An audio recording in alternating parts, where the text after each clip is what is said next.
Hi there everyone, it's Sarah here and I've given myself a little challenge today.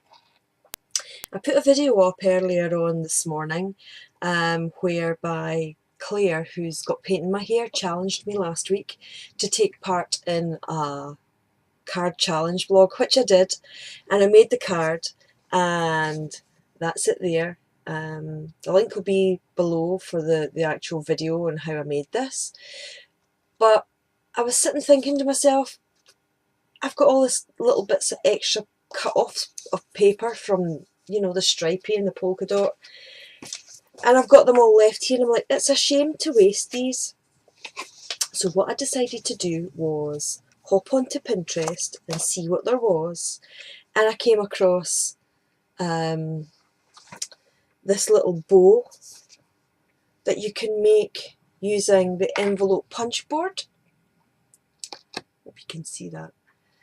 So I'm going to make bows with my leftover paper, just like this little one here, and they're quite cute. The backs are nice, front's nice. Use double-sided paper and you'll get a nice pattern in between. Oh, you're not going to see that. You know, the nice flowery patterned paper.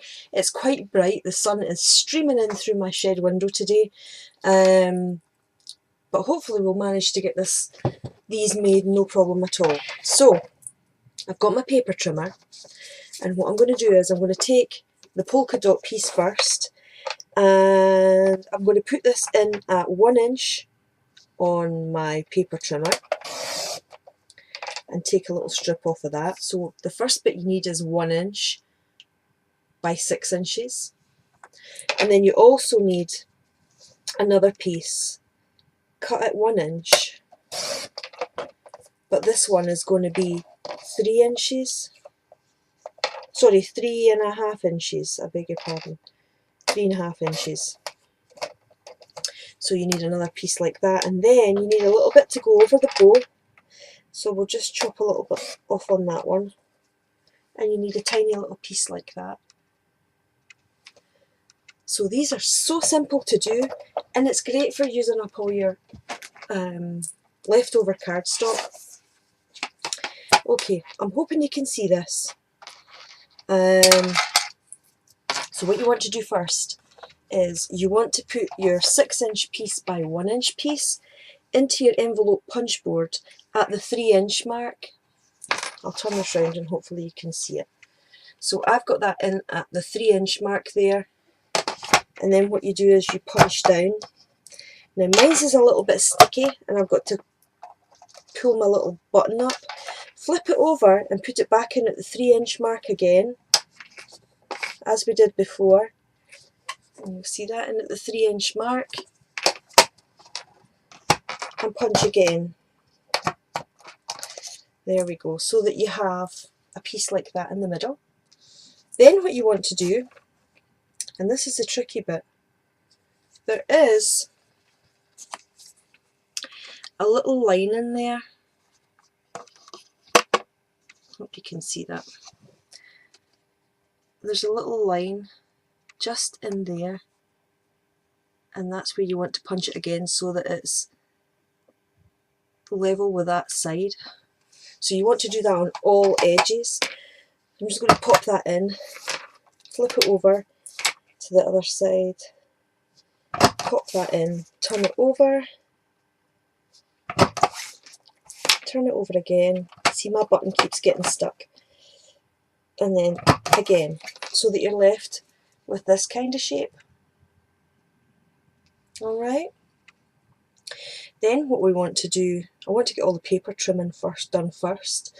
So what we want to do with this piece is we want to put this in at 3/4 of an inch, flip it over and put it in at 3/4 of an inch so that you've got a bit in the middle like that. Then what we want to do is pop this in on its end so that it's kind of halfway between the two pieces, you know, through this hole so that it's level, so you've got the same side on either bit. So we'll pop that in, and that's going to create the tails. Pinterest is a fab place for finding things to do.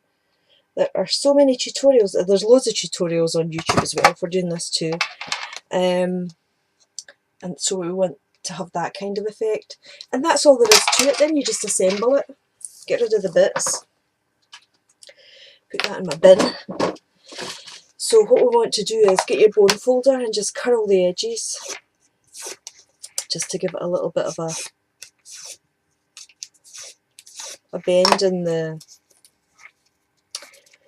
paper, because what we're going to do is we're going to attach these two pieces to meet in the middle like that. So what I'm going to do is I'm going to get a little bit of double-sided tape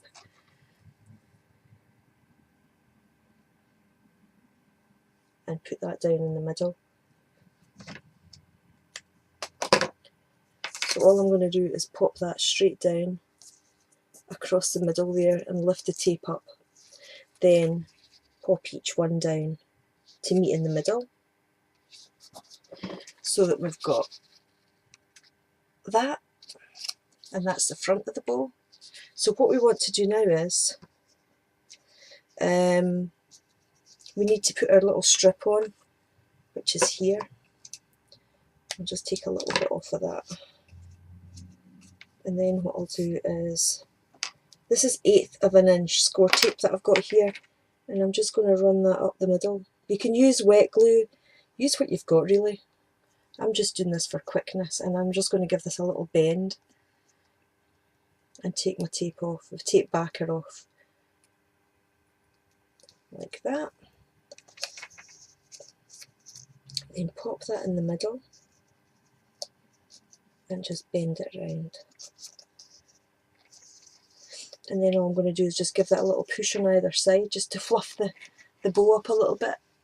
And that's the middle part of the bow, and then you've got the join at the back, but you're not going to see that because the next thing that we're going to do is we're going to pop this down onto the fishtails at the back. And again, I'm just going to use a little bit of tape.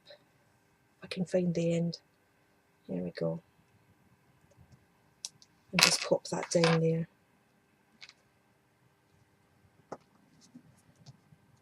Lift that off and pop that down.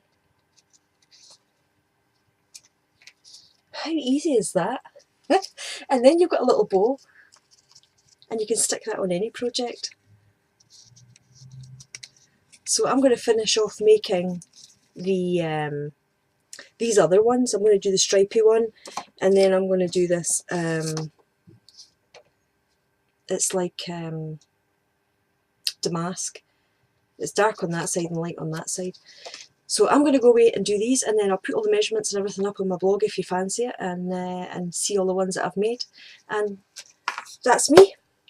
I've done my little Pinterest challenge. I'm so happy. I quite fancy actually doing more of these, where I'll nip onto Pinterest, see what's there and try and recreate it, because I like to challenge myself. So watch this space. I'll be back soon and I'll see you later. Bye for now.